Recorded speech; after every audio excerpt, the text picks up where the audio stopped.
Thank you, Senator Smith. Your time has expired. Senator Lyons. Thank you, Mr Deputy President. I rise tonight to speak about homelessness and affordable housing in Australia.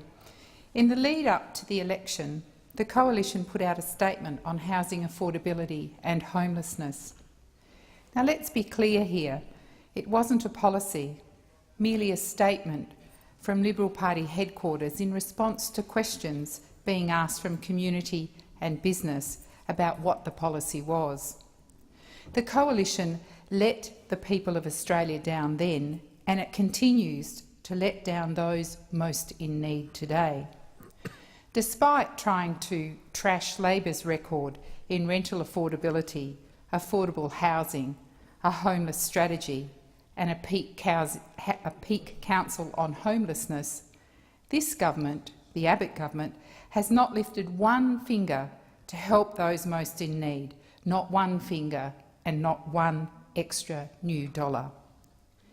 The only thing it's done is to sack the peak council on homelessness, so now it doesn't even have an advisory body. This government shows its complete lack of care to some of those in most need in our community. And to add insult to injury, it doesn't even have a housing minister. Last year, I attended the Peak Affordable Housing Conference in Australia. It was held in Adelaide, and Minister Andrews was one of the keynote speakers. The sector was waiting for the minister to give them an outline of the Coalition's plans. They were sadly let down.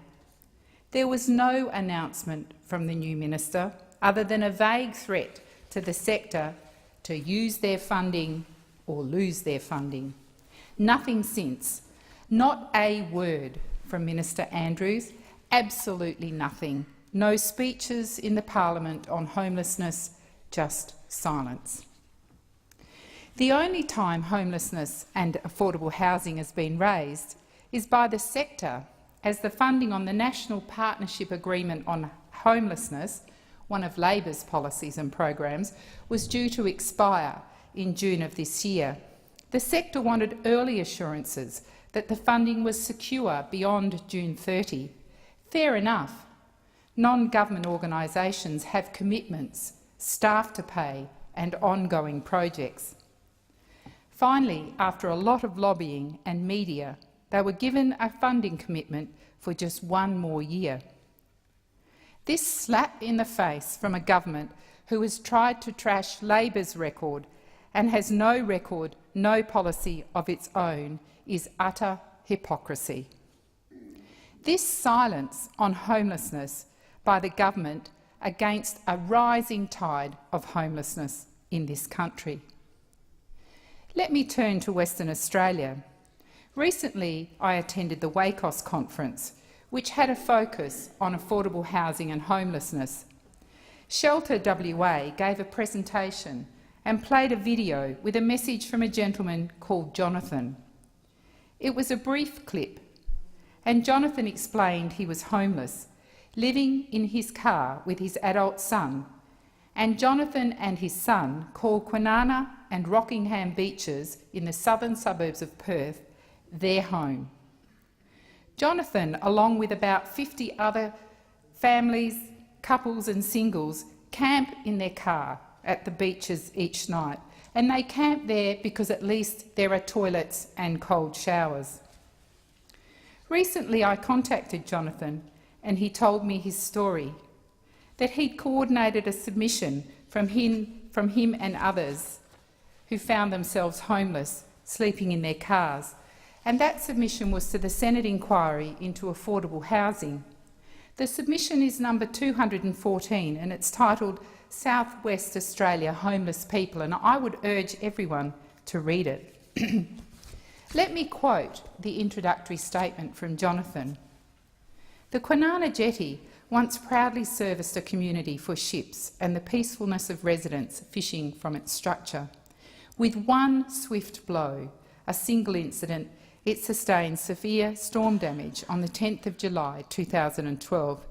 It was then locked and deemed an unsafe, dangerous structure with no financial assistance available for restoration. Now it stands as a tribute to that one incident in life that occurs to many of us. We stand alone, suffering the indignation of waiting for the opportunity to rebuild our lives, struggling with all that is decaying around us.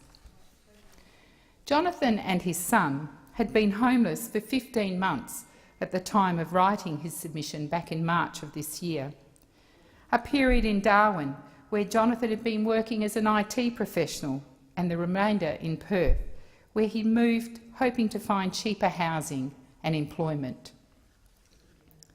Anglicare, another submitter to the Affordable Housing Inquiry, is a WA-based NGO delivering a broad range of services. Their vision is, we live in a just and fair society in which all people thrive.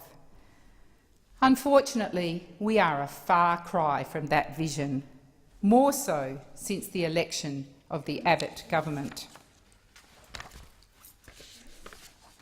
To understand Jonathan's plight and the plight of thousands and thousands of other Western Australians without a home, Anglicare provided a snapshot of planning and housing in Western Australia. The West Australian Department of Planning estimates that the building industry in Western Australia has the capacity to construct up to 24,000 new properties each year. It sounds impressive, but that figure represents a growth at slightly below 2.5%. Last year, the population of Western Australia grew by 3.3%. These two figures show that the current deficit in housing supply is likely to worsen without significant additional investment. According to the Western Australian Department of Housing, there are around 43,000 public and community housing properties in Western Australia. At the moment, there are 20,000 applications for housing, for this housing. This represents about 43,000 men, women and children. They're on the waiting list for these properties. They will wait an average of 2.5 years. Then there's the priority list, which has another 3,000 applications. People on that list, about 6,500, mainly women and children, but men as well, are in desperate need of housing. If you're on that priority list, you wait for 12 months. And to get onto that list, you're regarded as having an extreme need, generally issues of domestic violence, extreme health issues, child protection issues. But strangely, being in crisis does not mean having no accommodation. Having no accommodation does not automatically get you onto the priority waiting list in Western Australia. Since 2010, about 2,800 tenancies have been left. So what these figures tell us is there is a massive problem in Western Australia, but it is not a unique Western Australian issue. Those figures are replicated right across the country. And as the sector agitated over NPAR funding, the Prime Minister assured them that come budget night, all would be revealed and he thought people would be happy. Well, here we are, almost at the end of June, and we don't have those NPAR contracts signed. And interestingly, we need to listen very carefully when the Abbott government says something, because on the 30th of March, on the first media release, Minister Andrews said there would be a rollover of those contracts. To me, a rollover just means the money continues. A couple of hours later, at a public event, the language had changed, and it was now that there would be some sort of renegotiation. And guess what? We've got a number of states very unhappy with the new contracts, and that tells me something's up, and the government is not being honest about its commitment. And what are organisations to do? Put up a closed for business sign? Use their non-existent credit card to have their funds extended? Go borrow from the banks? If we don't get those contracts signed in the next day or two, we as a community are turning our backs on those that need the most support in our community. This is a disgrace, and I feel for Jonathan as his son and thousands others who will continue to wait. Senator Lyons, your time has expired.